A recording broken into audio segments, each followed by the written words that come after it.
Ladies and gamers, welcome to BelleNOiRtv.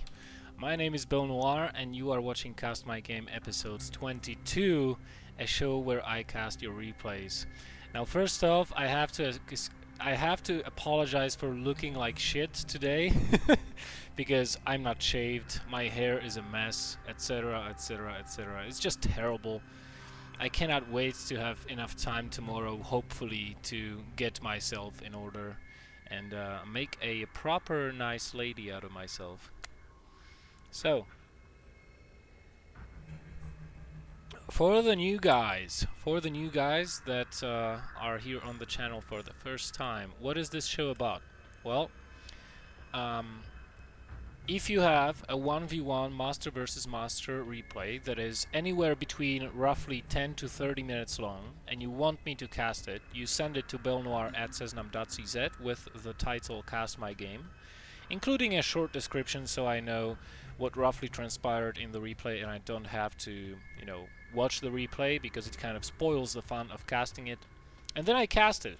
If it's a good enough replay, if it fits the schedule, if it fits the programming, then it might end up getting selected. We're casting we are casting only 3 replays per evening, usually lasts around an hour. And today we have a very special replay here, featuring PengWin from My Insanity, the Swiss team, and iNcontroL, of course from Team Evil Geniuses from the America. Because one evening, apparently, PengWin decided to to play on the American servers and rank up his account, and he met iNcontroL on the ladder, and they ended up having a pretty good game from what I hear. So I asked him to supply me with the replay, which he happily obliged to, and we can watch this today. We're not going to be beginning the series with that replay, however. We are going to begin with a different ZVP on Whirlwind. It's going to be somebody named Saith versus Ariuz. So you might notice, before we jump into the replay, you might notice a couple of informations in the bottom. And it says basically what is up on the channel in the coming weeks and days. So we have the Followers Tournament. Sign-ups are open for that one already. If you want to play, if you want to know more about the tournament, just click on the link that is written down right there, down. It's a link to a Team Liquid thread about the tournament. You can also find this link for your convenience in the stream description below the streaming window. It's basically what it says, a 16-player single elimination best of 3 tournament for the fans of the stream or any other players that would like to play. The prize pool is $108, and no one goes away empty-handed. Even if you go out in the first round, you still get $4 as a consolation prize. So definitely worth the look. Cast My Game, which is a show that runs most evenings during the week, unless I have other stuff to cast and I get contracted to do other things. So you're watching that one right now. Of course, if you want to show your support, there is a very easy thing you can do. You can retweet our tweets. You can share our Facebook posts on your wall, because you honestly, I'm not gonna lie guys, you have no clue how much that helps. You have no clue how much that helps. And the more exposure the channel gets, the bigger the chances that we can actually do more events, or at least I don't have to pay the prize pool out of my own salary, which is what I'm doing right now, and I can actually get my hand on some small sponsorships so that I can do this a little bit freely and invest the spare money into something else, into something more for you guys, because I love supporting the community and producing events. Of course, if you would like to show your support in a monetary way and you have a PayPal account, you can send a donation to BelleNOiR@cesnam.cz on PayPal, and of course that will help us to fill up the prize pool pot for the next tournament as well. All the donations, of course, go towards events and such. So let's begin with the first replay. As I said, it's going to be on Whirlwind, and it is going to be a ZVP.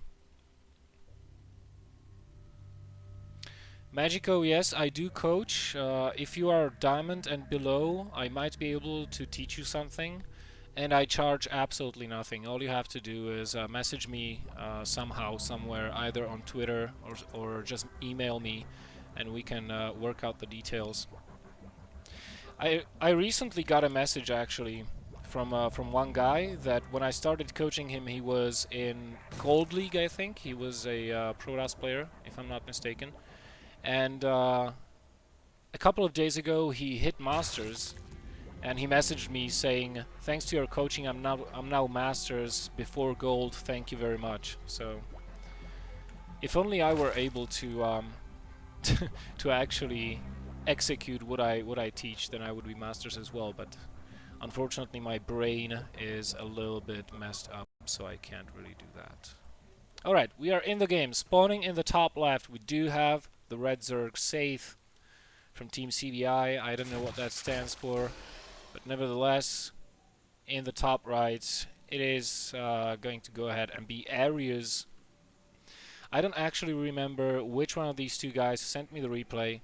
All I gotta say about this game so far is that Ariuz is going for a gateway expansion. Now this might be because he favors gateway expanding on Whirlwind in ZVP, or it might be that he doesn't know which race he's up against. He might be facing a random player, you never know. We see that the player is a Zerg one, but he might not know. So he's going with a gateway expansion, taking one gas so far, so no double gas expanding going to happen over here. Of course you can do so, you can take double gases on 15 and put 4 probes on the gas. And this still allows you to get an expansion relatively quickly, but in addition it allows you to get a Zealot, a Stalker and a Mothership Core. So that way you can pressure the Zerg a little bit more and get some scouting done relatively quickly and force him to show units or maybe even make some more links than he would ordinarily have made. We do see a hatch first opening for Saith here.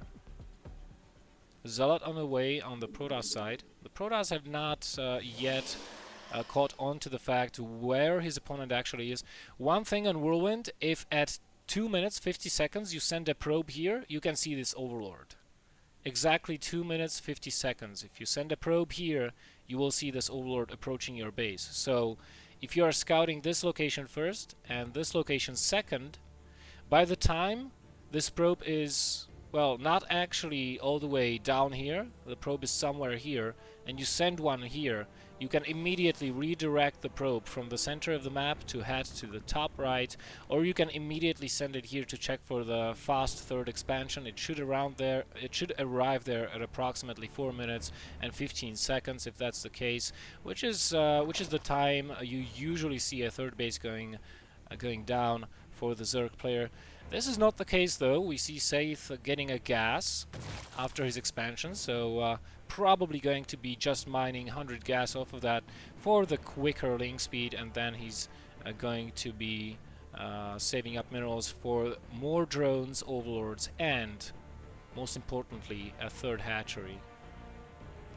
Now let's see what the Protoss has seen. He saw the gas, he saw the pool, he saw literally everything he needed to. And I wouldn't be surprised if, yes, 3 more gateways would be going down for him. So there's a potential for a nice quick 4-gate follow-up, still mining only off of 1 gas, should be taking a second one in a short order here before the expansion nexus finishes. And he's got this probe still alive, so if this probe builds a pylon somewhere, which is what it looks like it's going to do. There we go, good boy Ariuz, good boy. He can go into something like a 4-gate push. Now the Roach Warren is finishing up very quickly here though, so Saith is going to have the option to start building roaches, and this should shut down the 4-gate aggression entirely. And considering he hasn't stopped mining gas, he's going to be committing to roaches in a, well, reasonably heavily. One other thing he can do later on, he can, after he defends the push, he can counter-push his Protoss opponent because he knows his tech will be delayed, his robo will be a little bit later, And he knows that probably there is no Stargate play that he should be worried about. So, yeah. Nice injects there by Saith, not wasting a single bit of energy, but not getting additional queens, which kind of tells me that he wants to be aggressive here. And indeed, he's producing quite a lot of roaches. This pylon is still up, but not really doing anything so far. It's just there as a contingency, you know, in case the Zerg pushes me. I will go ahead and warp in a bunch of Zealots or Stalkers, preferably Zealots, and try to get them over to here and kill myself some drones. Speaking of which, we are only on 38 drones so far for the Zerg players, so this is really a heavy commitment by Saith towards the Protoss. Force fields are going to be key here because there are no cannons. Nice force fields going down, one more here and all the roaches are trapped. Even one more here would trap even more of them. Photon overcharge going down as well, and with that huge range extending up over to here, covering the entrance to the Protoss base, this is what is going to keep Ariuz alive. Couple of Zerglings have made it past the wall, but with good micro, he's not losing any sentries. He's even warping in more Stalkers, and this should be taken care of, no problem. More roaches on the way, and this is a mistake from Saith, in all honesty. After losing this army at the front and seeing that there is quite a lot of sentry Stalkers and generally units, he should have backed off and taken a third base. He does have the minerals to do it, and he is taking a third base now. Albeit, I have to say, a little bit later than ideally he would have wanted to take it. Lair on the way for Ariuz, for Saith as well. So he's going to be pressuring his opponent. He's going to keep on the pressure. He did see the Immortal, so he does know that the robotic facility is down. Another photon overcharge being used here, and Saith doing a good job of depowering two of those gateways, bringing the Protoss down to only two, taking a fourth base even. And the funny fact is that Ariuz, he knows about both of these bases. He just has to find time to warp in units there. Another attack. Now, this is really smart by Saith. He's forcing Ariuz to warp in units back home as opposed to warping units to harass the expansions. It might happen anyways, and you know, Saith, he doesn't know about this pylon. He doesn't know about this pylon here. So if Ariuz just warps in 2 rounds of Zealots at either of those bases, with all of the Zerg army being concentrated here at his doorstep, Ariuz might be able to take one of those hatcheries out, and that will be a big bonus for him. So far he's not doing that though. He's not doing that at all. We already see a Hydrogen follow-up here. Road speed going down as well for Saith. Do we have a robotic bay going down for Ariuz? Doesn't seem like it, but a bunch more gateway is. Now, will those warp-ins happen in time? Because right now, Saith, he sees both of those pylons. If he can split up his army, he can take out both of them with one fell swoop. The Hydralisk then is finished and immediately starts the Muscular Augments upgrade, which increases Hydra speed by 25%, a huge boon to any Protoss army. But so many sentries for Ariuz. This push might take out one of these bases. He's diverting the attention of the Zerg player by warping a couple of Zealots here. The hatchery is going to end up being saved, but this one for sure will fall, even without the force fields having to be used, because there is no army that is threatening the Protoss at this point in time. The hatchery falls, no problem, and Ariuz can continue to push. He still does have that recall ability available on the Mothership core, so he can still try to do some damage. He's not macroing the best though. He's keeping his minerals and gas quite even, but not really macroing. He's going for a push, but a Ling run-by happens at his natural base. The Ling's going in, and they will kill pretty much every single probe, even splitting up, part of them going into the main base, part of them staying at the natural. This triggers an all-in reaction from Ariuz, who is going for it. And let's see how many Hydralisks there are here. Only 7. That is not nearly enough to deal with this many force fields and gateway units. And a Warpism to reinforce. Last minerals have been used already on the Warpin in the main base, though. These Zealots are on 0 upgrades. I don't know how effective they will be at dealing with those Zerglings. The Zerglings, though, are pulling back instead of going for a base trade.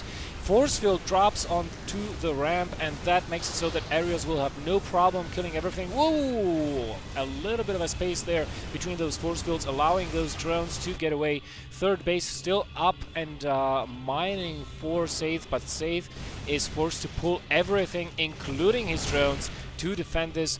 And those Nexuses being still up means that after Ariuz has done enough damage, he can just comfortably recall back home.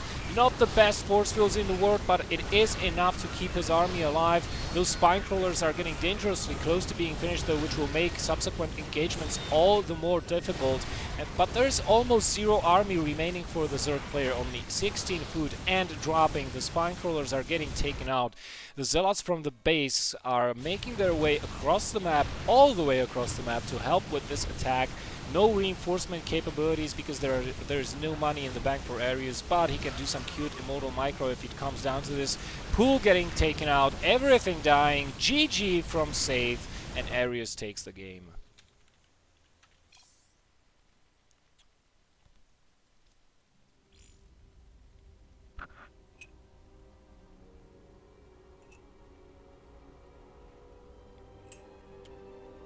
Very nice game there.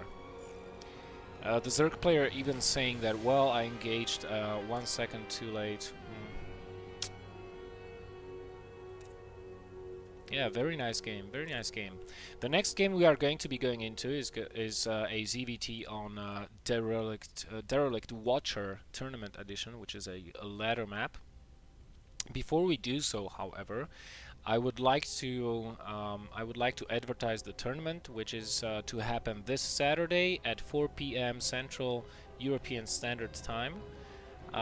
We already have a lot of sign-ups that have come in. The main bracket is already full. We are now accepting substitutes. There is 4 substitutes or so, I think, so far. But we are accepting more because, you know, in the event that some of these players from the main bracket don't check in, we will start drafting from the substitute pool in order as the applications came in, providing the application is valid, meaning, you know, the account being active for at least 2 ladder seasons, the guy being a follower of BelleNOiRtv either on Twitch or Twitter, and yep, you can read all about it if you click on the link below. And one other thing I wanted to mention. Yeah, I know what I wanted to mention. My friend is DJing live on his stream right now. At least he still should be DJing. So if you want to check him out, he's really talented, and he actually has his camera set up so we can see his DJ set. If you want to check that out, check this link. I think it's the correct one. No, it's not. God damn it. It's this one. Here we go. So he's a DJ and he's playing on his stream right now, so you can actually watch the Cast My Game show and listen to his music at the same time. Isn't that cool?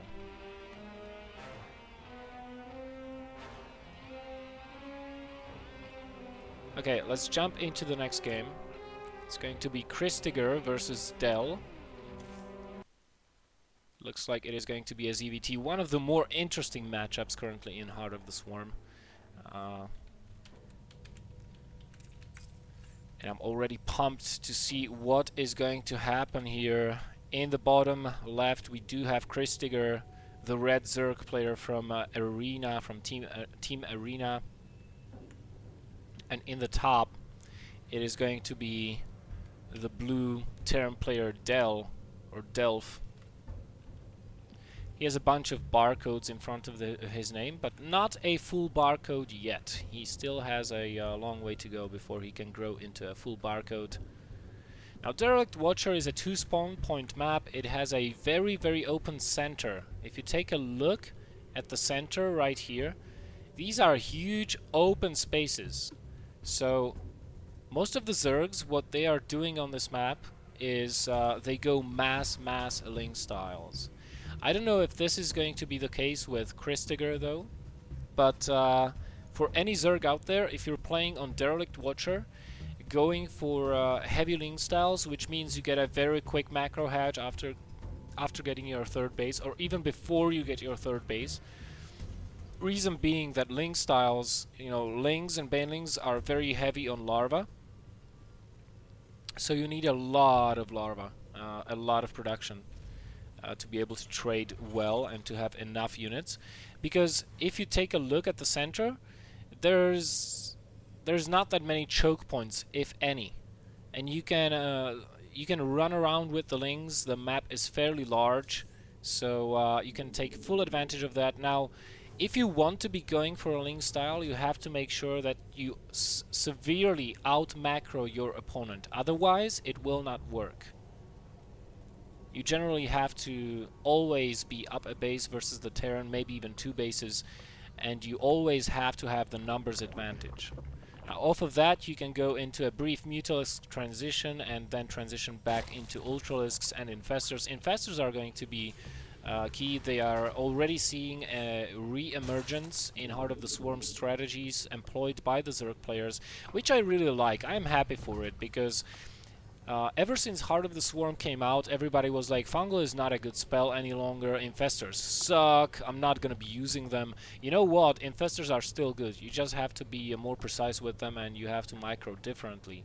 And Fungal is a useful spell still, and no longer a one-shot I win button.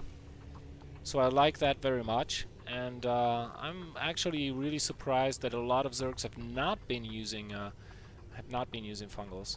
So Cristiger, since the map is fairly large, he's going for a hatch first opening, followed by a pull. We'll probably be taking a gas in quick fashion. First two lings are already out. They are going to have to pull back though from this Reaper. Additional 2 lings joining them. The Reaper microing very, very, very well. He might get 1 link kill. Yes, he does. And now he pulls back. Those lings are going to have to be really careful. That Reaper does have the combat drugs regenerative ability, so whenever he's out of combat, he is able to regenerate health. And this is pretty much the go-to opening for the Terran. You open up with a Reaper, get a reactor onto the barracks and a factory next to it, and then you transition into Hellions, while you're getting your expansion, producing Marines, and filling up that bunker. Now, this has one big drawback for Terran players. It opens up a big possibility of the Zerg player just building roaches and lings, optionally even banelings, to bust the wall down. Usually you see 2 supply depots here, 2 supply depots here. And he can just try to bust you. If he does this fairly early and very efficiently as far as spending his resources goes, he can actually kill you. Or cause enough damage as it wouldn't matter. Even going for a 3rd command center very, very, very quickly, that's a pretty standard play. But lately, Zergs have been exploiting that greatly. Whenever they scout, which Cristiger is not, but as soon as he moves that Overlord, he should be able to see that 3rd command center. As soon as they know that you're going for a really greedy 3cc build, they're just going to drop a Roach Warren and all in your ass. Now, of course, Cristiger, he does have 2 gases mining or starting to mine at the natural expansion, so the possibility is there. No link speed so far.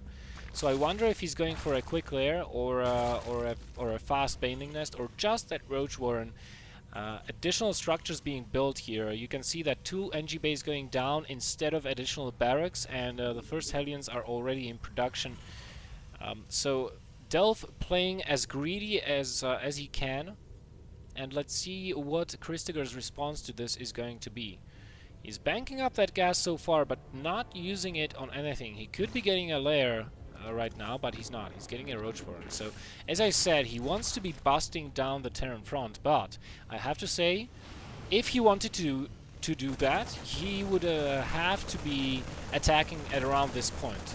But because the Roach Warren was so late, this attack is going to come a little bit later. And I think delF should be able to defend this. 2 additional racks going down. Those should finish just about at the time when Cristiger will be knocking at his front door. But if delF survives the first wave of units attacking into him, he should be able to defend quite nicely, and then just counter-attack or just secure his third very comfortably. 10 roaches in production. If you look at the drone counts, it's 50 versus 39, so the income is comparable for both of these players due to mulage and due to the fact that the Terran player can be building 3 SCVs at a time. Stimpack is queued up though, and it still has about a minute to go before it finishes up. 1-1 queued up as well. No evolution chambers for the Zerg player as far as I can see, so he'll be behind in upgrades for the majority of the game, which is never a good sign if you're a Zerg player. You pretty much want to get those double evo chambers down as soon as possible if the Terran player is doing a greedy build like this. 2 additional racks going down with reactors on racks number 2 and 3. I think these should have reactors as well, and combat shields or concussive shields are going to be the next order of the menu here. Those Hellions though have proved to be invaluable as far as scouting goes, and they know what is coming. So we can already see delF preemptively pulling the SCVs to repair, building another bunker and another bunker, but he is a little bit too late. The roaches bust down the front and stream inside. A little bit of cute micro action going on here by Cristiger. How many Marines do we have for the Terran player? 7 Marines, that's not nearly enough, but they have a very good position on top of that ramp. Roaches with less of a range cannot really get at them, especially not since the SCVs are trying to buffer for the Marines, trying to delay the roaches, acting as a live force field here. But the roaches are doing a great job of picking off anything they can. The workers kill tab shows that Cristiger already killed 20 SCVs just near this ramp. But right now, with more SCVs pulled and those surviving Marines, those roaches are going to be taken out. No problem. And Cristiger, very wisely, look at this. He's getting an infestation pit behind this, he's getting a baneling nest, he's queuing up the link speed, and he's getting his +1/+1 upgrades. Not producing more units, because he knows that he just now killed pretty much all of the army that the Terran had. And delF, he will have to remake all his SCVs first before he can even consider of attacking into the Zerg at any point in time in the future.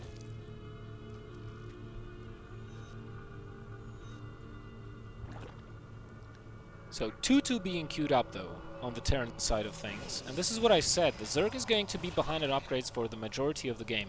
What I would suggest is taking a 4th base right now for the Zerg player, because he does have enough drones and he is getting a hive. So he does have the transition almost ready. He can drop down an Ultralisk Cavern, he can go Spire into Greater Spire. Well, not exactly Spire into Greater Spire, because he would have to have had the Spire already finished. But getting a 4th base, there we go, very nice play by Cristiger there. He's going to be taking those gases when the hatchery is approximately halfway done, or 75%, so that the gases finish at exactly the same time as the hatchery does, and you can start mining those gases as soon as possible. And delF only just now taking his 3rd base at 13 minutes and 13 seconds. That is not really an ideal situation for the Terran player, considering he still is only at 52 SCVs compared to the 68 drones of the Zerg player. His only one advantage that he does have is that he will be up on upgrades. He will have 2-2 by the time that the Zerg player only has 1-1, and will already have +3/+3 queued up by the time the Zerg barely starts getting 2-2. Now this hatchery will not be denied because of the link defense. They need to get into a little bit of a better position though. 1 hero marine staying behind to delay those links, and the drop heads on over to the main base again, but has to be picked up. Nice army splitting there from Cristiger, and as I said, you want to be going mass link style. Look at how many links Cristiger has on this map. 105. He's reading this map and abusing this map very well. Even picking off the Widow Mines, a huge miss micro there by delF. He could have picked off the majority of those links if those mines would have burrowed, but no, he's not doing that.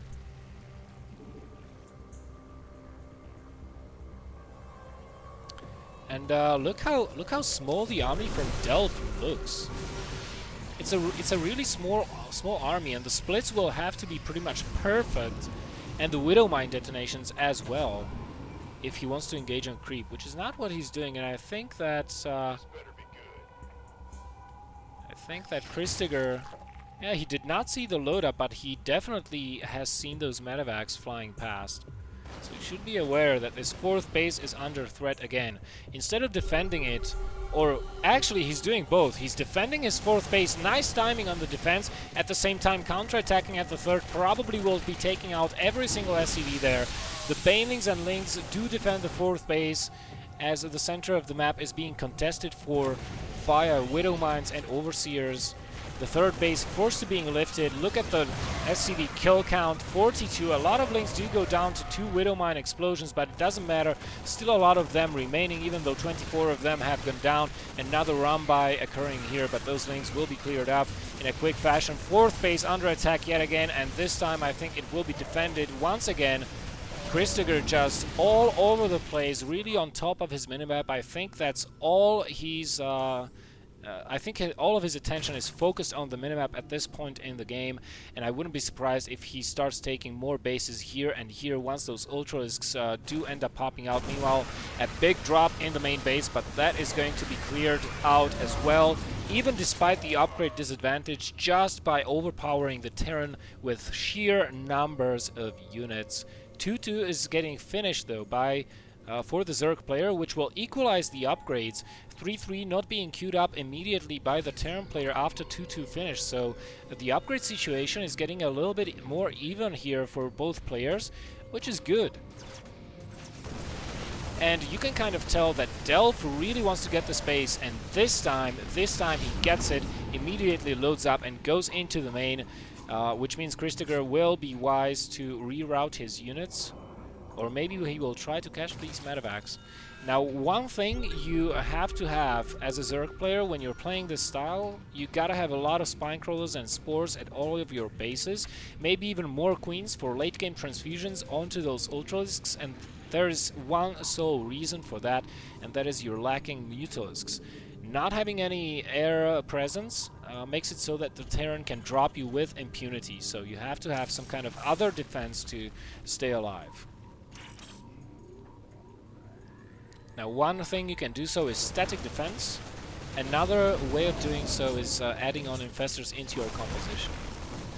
Cristiger not having any of that, not having any infestors. I don't even think, yeah, he does have pathogen glands, but not building any infestors. Just now queuing up the first 2, and those are going to prove instrumental in helping him in the late game.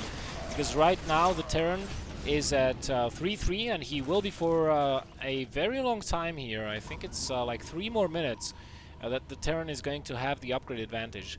Now, one big boon here for the Zerg player currently is that the Terran is mining out his main base. He will be mining out his natural very shortly here, only 200 minerals remaining on those patches or something like that. And the Terran doesn't have a 4th base. Neither does the Zerg, but he does have a very good army composition right now. He needs to re-establish this base though. He's already trying to take a 5th base or 4th base at the top, 10 o'clock position or 11 o'clock position, but he needs to retake this 7 o'clock as well. And as I said, the infestors are going to be instrumental, and that is just because of the upgrades. When you're behind on upgrades, you cannot risk an open fight, but you can get rid of all of the DPS, all of the Marines on the Terran side of things, just by fungling the Marines. Chain fungling them, 3 fungals to kill a Marine group. That's absolutely huge for the Zerg player, or killing these medevacs. The more medevacs you can pick off as a Zerg player, the better for you, because without healing, the Terran army cannot stim as much, cannot stim as freely, and it is going to be a little bit more vulnerable.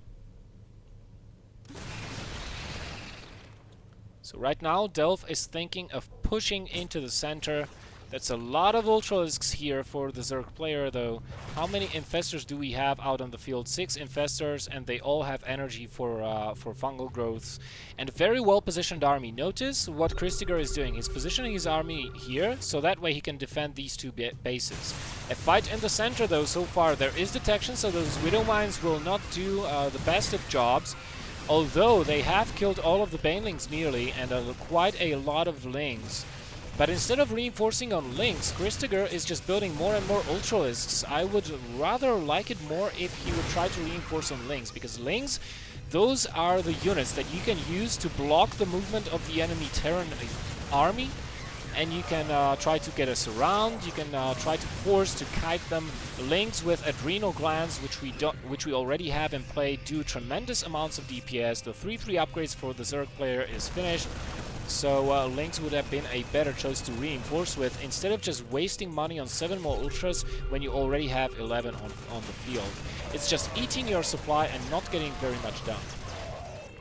One base getting being taken out by the Terran player. At this point, what delF is trying to do, he's trying to limit the number of expansions for the Zerg player. If he can keep him down on bases, eventually, thanks to the cost effectiveness of the Terran units and the maneuverability compared to what the Zerg is having right now, he might be able to starve him out. And right now it's becoming a little bit of a tug of war here in the center of the map, where Cristiger, he's trying to position his units correctly to deal with all those drops.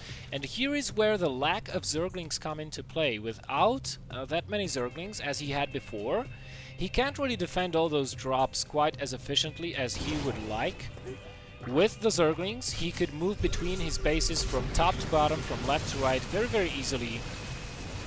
With no issue whatsoever, and just keep the Ultralisks in the center of the map. Look at this. This is absolutely ridiculous. 15 Ultralisks on the way, on the field, and only 7 Zerglings. You can't win versus a turn like this. And if delF is reading this correctly, he should be switching into mass Marauder production, and the more Marauders he gets, the more cost efficient he's going to be out on the map versus the Zerg army. Good position here for delF, no Fungals available because the Infestors are too far away. Look at the guiding here, only stinning a group of units and trying to guide the Ultralisks.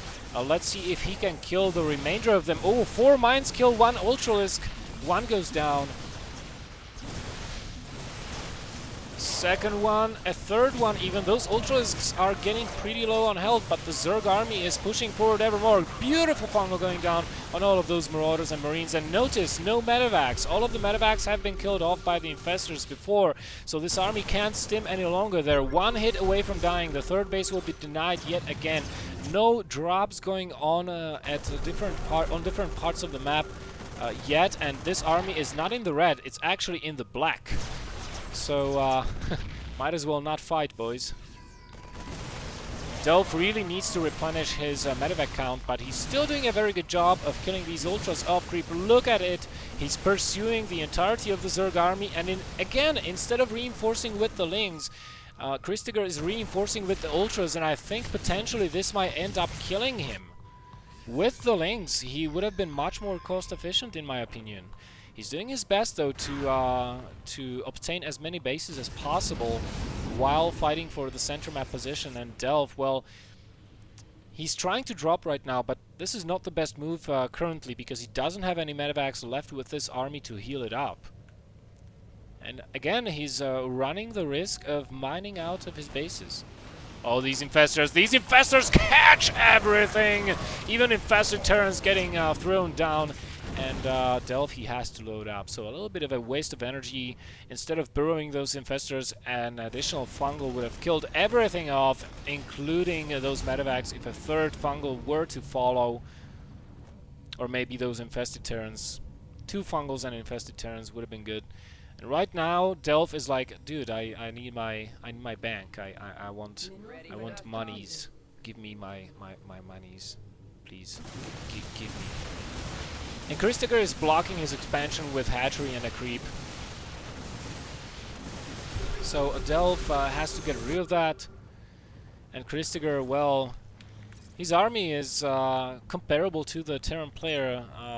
The difference in supplies being in a number of harvesters, which of course is playing into the cards of the Terran player, because he doesn't need as many harvesters at this point in the game as the Zerg does, thanks to the many orbitals he's got.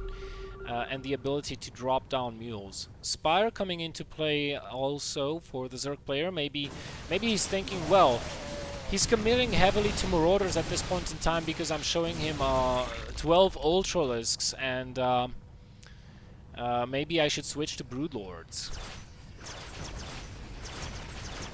I don't know what Cristiger is complaining about. He's got 12 Ultralisks on the field, so he should be happy with himself. Oh my goodness! Did you see that?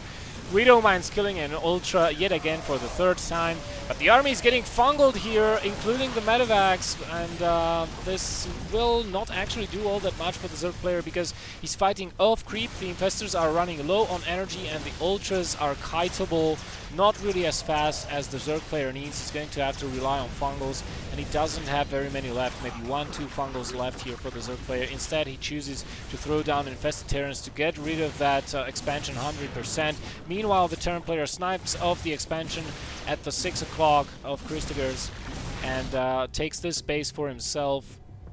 Really doing a nice job, being sort of behind the whole game and clawing his way back to be on top. That's quite an achievement. Now, that being said, Cristiger did make the slight mistake of overcommitting to Ultralisks in his composition and not really having enough Lings or Banelings at any point in time to deal with the infantry and with the mobility. Look at delF with so many low hit point units. Look how much he's been able to do with them. Uh-oh. Uh-oh. Will this be enough? Will this be enough to take out this base? I think so. Even though it is a planetary fortress, a lot of infested Terrans, and they do have quite the DPS. They are not affected by upgrades though, but it is still quite enough to take out that planetary. And the Zerg still does have mining. If we look at the income tab, it's really even, but the Zerg, unlike the Terran player, is mining more gas. Not that it matters. I mean, the Terran doesn't need as much gas as the Zerg player, and he does have a sizable bank. But Cristiger, really, you have to stop engaging at such terrible angles and throwing your heavy, expensive units away. What are you doing? You just took out a base. There was no need to engage into that choke. And all those Ultras may even go down here, and this will be a very bad situation for Cristiger as another force is poised to take out his 6 o'clock base yet again. There goes the scan. He knows it just now finished. He just waited for it to finish so that he could take this out. Greater Spire is morphing, but I don't honestly think that it will have a chance to come into play as delF is getting the upper hand right now, the supply difference being 50. Cristiger GG's! And that's going to be it.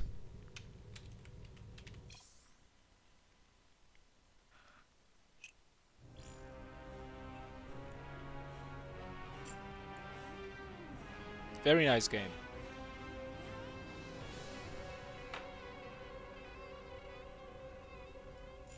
So guys, thank you very much for watching the Cast My Game show today. My name is BelleNOir and you are watching BelleNOiRtv. We're gonna go into the last game of today. Before we do so though, let me remind you that we have a tournament coming up this Saturday. That's June 29th. It's going to go live at 4 p.m. Central European Standard Time. So that's 3 p.m. for you British people and 5 p.m. for you Ukrainian people. That's a 16-player single elimination best of 3 tournament with a best of 5 finals. The prize pool is $108 American. Everybody's welcome, but first and foremost, the followers and fans of the stream. We actually have a ranking system, and anybody that played in a tournament gets points depending on in which round he went out of the tournament, or if he won the tournament, finished second, third, or anywhere in between. And the followers of the stream, which do get these points, they get better seeds in the brackets.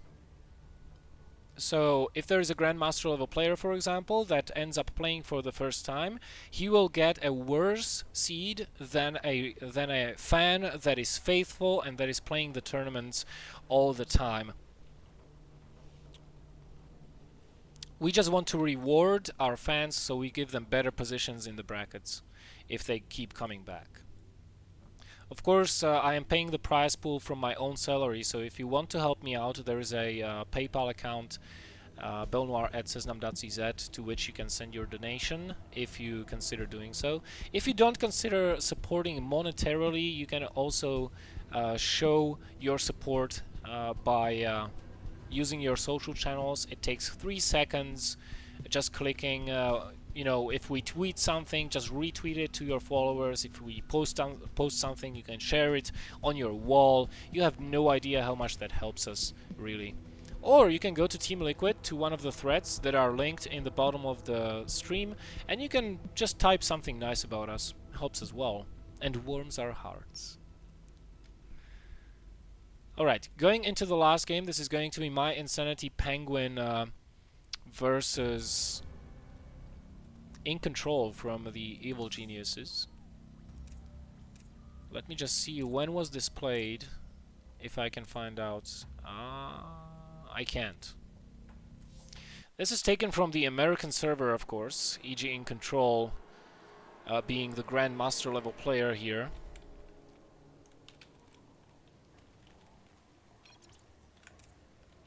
And PengWin, the red Zerg spawning in the bottom left position on Neoplanet as being the red Zerg from my Insanity. Blue Protoss, EGs, iNcontroL spawning in the top right. PengWin already saying big fan, EJ iNcontroL, giving him back the heart. The good lad that he is. And looks like Jeff is going to be going for a Forge Fast Expand here. Now Neoplanet as there's one big thing, one big issue with this map, and that's the issue with the third base. Now it is true, it is very hard, very difficult for either race, be it a Terran, a Zerg, or a Protoss, in any matchup, to hold on to a third base. It's very difficult to hold on to a third base on this map. And thanks to that, very often we get kind of either two-base all-inish play, or plays, should I say, on this map, or we get very weird games. Like really weird games. Like on the Protoss sides, like I have seen a game of who was it? God damn it! It was Liquid Red versus Dark Omicron, I think. Dark Omicron built a pylon here, a gateway, blocking Red's expansion. Red wanted to go for a 15 hatch, and then he built 3 zealots and blocked his ramp. And Red did not have a single drone out of his base, so he couldn't get an additional base. And meanwhile, Dark Omicron just expanded safely here with a forge and continued to 2-base Immortal Sentry all in. Poor old Red, and it ended up working quite well. So iNcontroL, just scouting for the pool, is going to see the expansion as well. Might fake a cannon rush, or maybe go full out onto the cannon rush, since his expansion nexus was delayed a little bit. Of course, when you're doing a cannon rush, or generally when you're building a pylon here, then you don't have enough minerals for the nexus straight away. And let's see, is he going to be dropping down the cannons? Is he not faking it, or is he going to go for the nexus? There is a conveniently placed overlord there, so... Oh, iNcontroL, you bastard! You trapped that poor little son of a bitch there, the drone. To which PengWin immediately responds QQ, or TT, which means crying face in Korean, for those who don't know. So, I think this cannon is definitely in the range of the hatchery, and it is going to finish. One cannon being cancelled so that iNcontroL can get his expansion up a little bit quicker. I'm really surprised that PengWin did not end up taking a gas when he saw that the cannon rush is in the works. Instead, he's just getting a hatch over here, cancelling the natural, and just leaving those cannons there. Thankfully, those cannons are not somewhere here, in which case PengWin would have had a lot of problems getting out of his base with his units and his drones. Right now, he has to be careful so that his additional base here will not get cannon rushed. So, damage control report. EG iNcontroL succeeded in denying the natural base, and forcing the Zerg player to take this as his second base, which means that right now PengWin is has one big disadvantage. He needs to spend his energy on his queens to connect these two bases with creep. And he also has to build units to get rid of these cannons if he ever wants to take that base as well.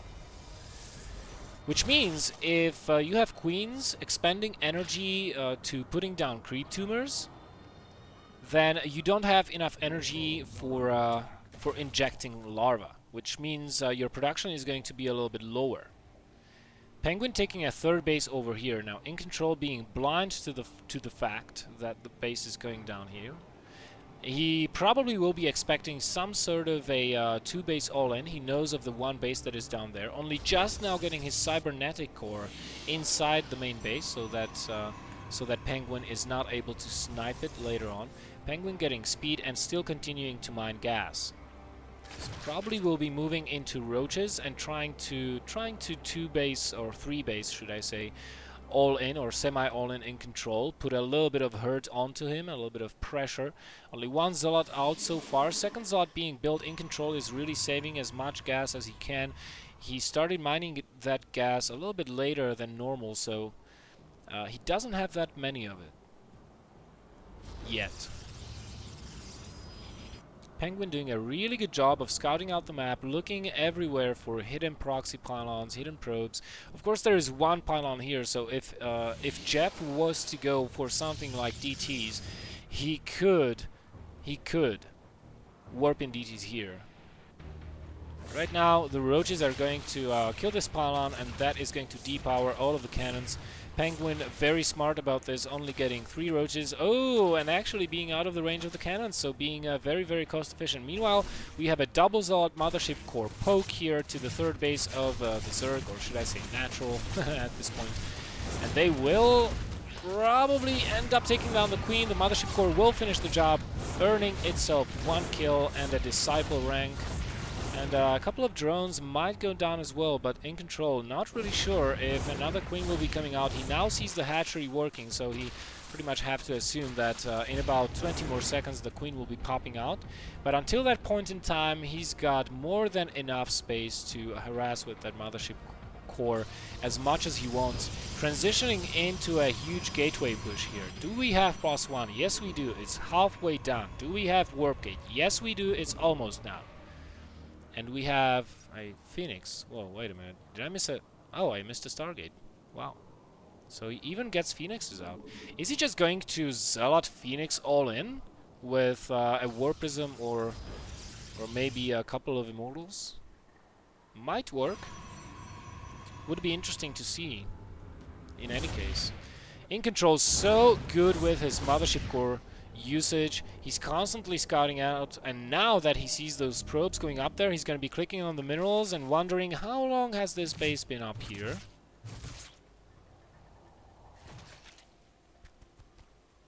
So, still continuing to get himself Stargate units. Immortal Void Ray Zealot Sentry is going to be the order of the day for iNcontroL as his 4 additional warp gates finish up. Now he is still producing probes though, even though he is up on 50, so definitely he doesn't want to put himself into a completely all-in situation. He wants to be able to transition out of this, and the mothership core does have energy for a time warp and a mass recall very shortly here. Is iNcontroL actually considering taking a third base? It would make sense, kind of, but I don't really know if that's the right call. Getting a robotic bay right now. Did he see the Hydra then? No, but he's just getting a robotic bay just to be sure that he can get those Colossi out. Maybe he did see those Hydras, and that prompted the reaction. So, if he actually saw the Hydras, then taking a third base is the correct choice of action, because all he has for tech is a Stargate and a bunch of gateways. And as the numbers of Hydras get higher and higher and higher, that gateway army with the Void Rays is not going to be as efficient. Not to mention, you are kind of, if you do this only on 2 bases, in this situation, you could be potentially putting yourself into an all-in situation, because if those Void Rays get taken out, your Gateway army might end up dying, and then you don't have any additional attack to fall back on.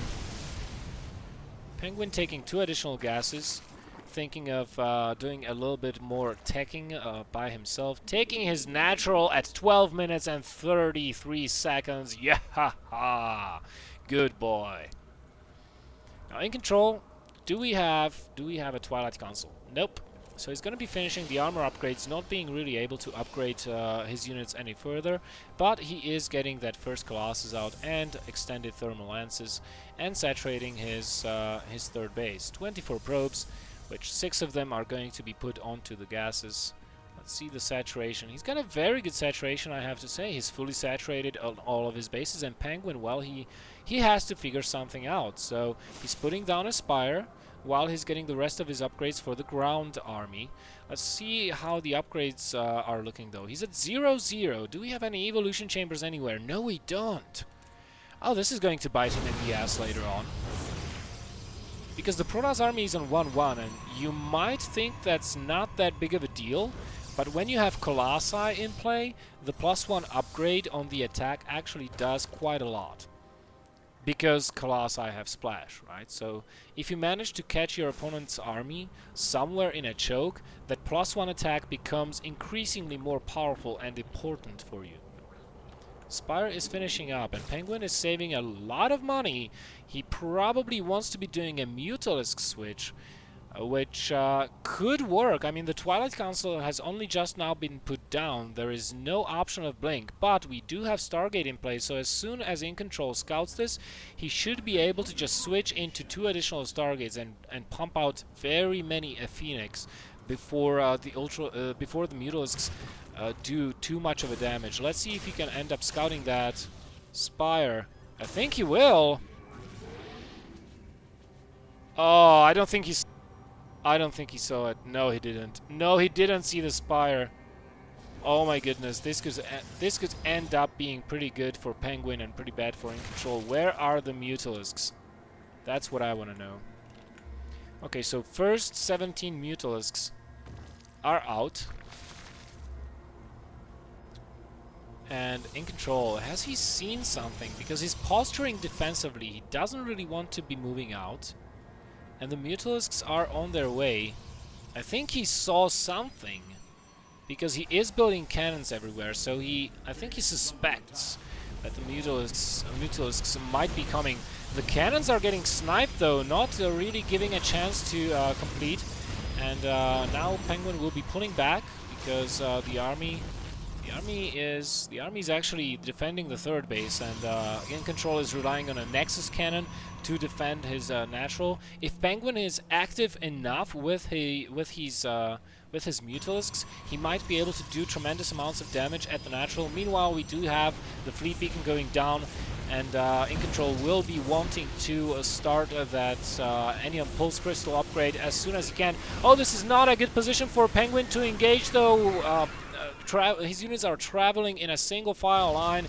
That's not what you want to be having, PengWin, when you're up against Colossi. Right now, the Mutalisks are trying to take down this Nexus. I doubt they will be successful. They don't have any upgrades so far, and the Gateway army is on +1/+1 still. The Nexus only lost its shields, but remains standing. And right now, oh, the entirety of PengWin's army is going to die here. He's pincered between the wall, the Nexus, and the Protoss units. All the Hydras go down. The Mutalisks go around for a second swipe. This time the Nexus might end up going down. Do we have a Mothership Core in play? Yes, we do still. And right now the Mutas have to be pulling back. Come on, Mutas, you can do it. Anion Pulse Crystals, those are getting really close to being completed.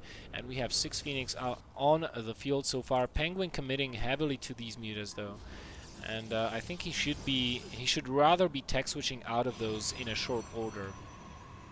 iNcontroL just comfortably remaking the Nexus as PengWin is taking yet another base, number 5. How many anti-air units do we have for the Protoss player? Not very much, actually. 8 Phoenixes, that's quite a lot with Anion Pulse Crystals. Those Mutalisks will not be efficient at all and will have to pull back. if it wasn't for these 8 Phoenixes, this army would have been toast by now. And that's why I said that PengWin should be switching out of the Mutas. But he's not. He's committing heavily to them, even getting +1 air carapace upgrades. Trying to do what he can with them. He's going to be assaulting the 3rd base right now, but in control, thanks to very well positioned observers, he sees all the movements of the Mutasks. You see that? This is how crucial observer placement is, and right now these Mutas are all going to die. In control is set on killing all of them, microing his Phoenixes as he to the best of his ability, and he is going to be taking them out in short fashion. And what is PengWin's response going to be? Well, 21 Hydralisks. Do you think that's a good idea versus 3 Colossi? Might be. I don't think so. And as I said, the Mutalisks are dying off. PengWin's still at 180 supply though, compared to 150 from iNcontroL. And iNcontroL did see a bunch of those Hydralisks, so he knows that force fields are going to be absolutely key. Now, if PengWin only had better creep spread, he could be taking even fights with the Protoss. He does have a better economy, way better economy in fact. He's just lacking a couple of that gas and hive tech. I wonder why he hasn't gone up to hive tech yet. That's a little bit weird. But really, even with muscular augments that PengWin does have on his Hydras, he can't really engage effectively off creep. And this is exactly what iNcontroL is banking on right now. I bet my ass he is banking on the fact that he will be able to take favorable engagements versus the Zerg Hydralink force with Colossi off creep. Because there's not that many sentries in his army, he dumped most of his gas into Phoenix production, and he doesn't have a single sentry. Now with Colossi armies, sentries are probably as important as the Colossi themselves, because you need to be able to zone out the Zerg army. And on this map, Colossi are even more effective just because of the narrow pathways everywhere. There is not that much of open space here on this map, and iNcontroL, well, he can even do it without the sentries.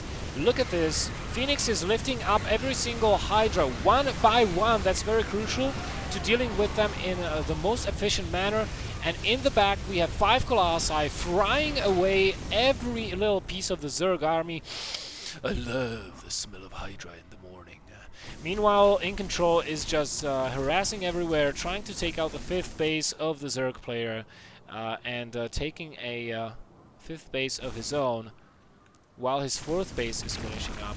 I think he will be taking this base very shortly here.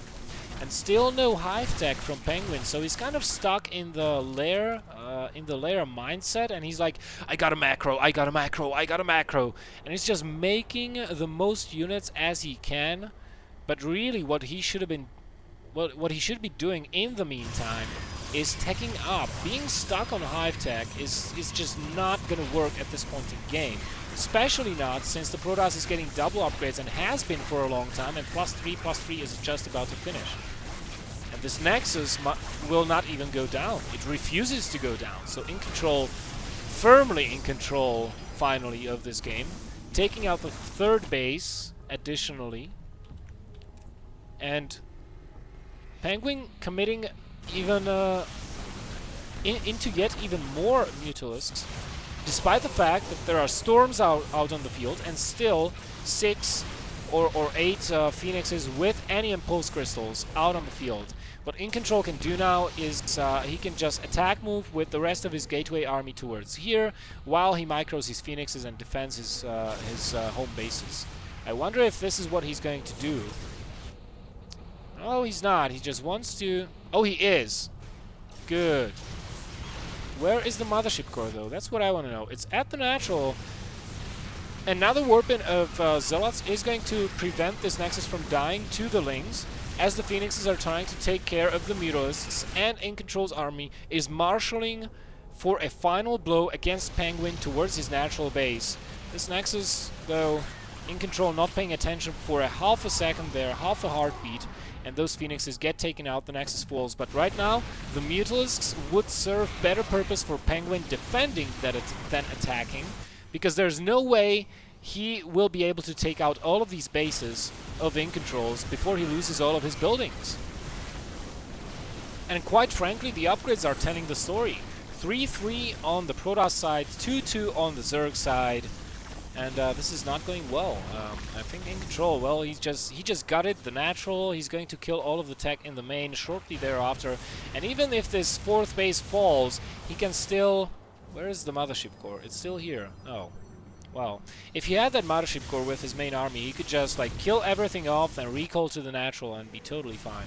But right now he's losing a lot of his mining. Actually, his income is dropping way into the cavernous depths of economic recession. 50 probes still to 21 drones, and all of those drones are mining here, or most of them. iNcontroL, like I said, gonna be taking out the main base and all the tech of PengWin, and the only units PengWin's got left for him are these Mutalisks. 17 Mutalisks, 20 Overlords, and 20 or so drones. That's all PengWin has, and these buildings over here. He's just now rebuilding the spawning pool, doesn't even have a lair now, so... Doesn't have the Spire. Those Mutalisks are going to try to kill what's left of this army, and because there is no anti-air, he might be successful in doing so. But the Phoenixes come to the rescue, as the Superman would have said once upon a time in a comic book, and they are going to save the day for the Protoss army, allow it to base raid with the Zerg even further, and take out these structures. Come on, Phoenixes, you can do it, you can do it, you can do it! Only 10 Mutalisks remaining out of the field. As soon as this hatchery goes down, it is going to be GG. Because there are, I don't think there are very many drones left. No, they are not, and the charge lots are going to be pursuing them, so it's not like PengWin can salvage this game by building a hatchery somewhere. He doesn't have a production. iNcontroL does, even if he mines off only one base with 50 probes. And he did manage to squeeze out a base here, actually, while all of this was going on. So, even though his army is kind of being taken out, he still has this game. He just needs to reproduce some of his key units. And it won't even come to that, as PengWin says, GG, well played.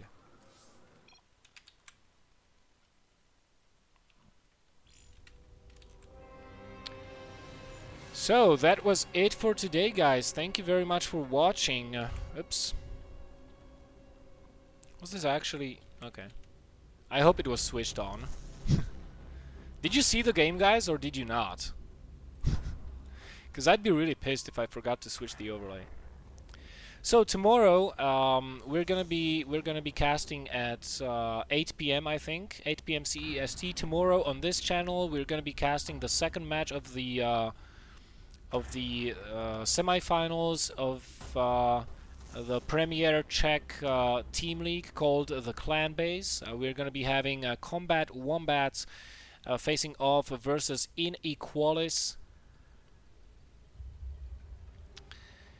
It's gonna be an interesting match. I'm gonna be casting that one with Jesse Rain from Britain, from Clan Mythology. So you have a lot to look forward to. And this is not an ordinary team league. It's a best of 5, but every single match is a best of 3.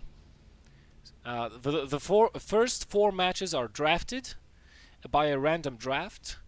And then, if the series is still undecided after the 4th match has been played, we go into an ace match, which means any player from the team, even those that have played before in the previous 4 matches, can play in the ace match.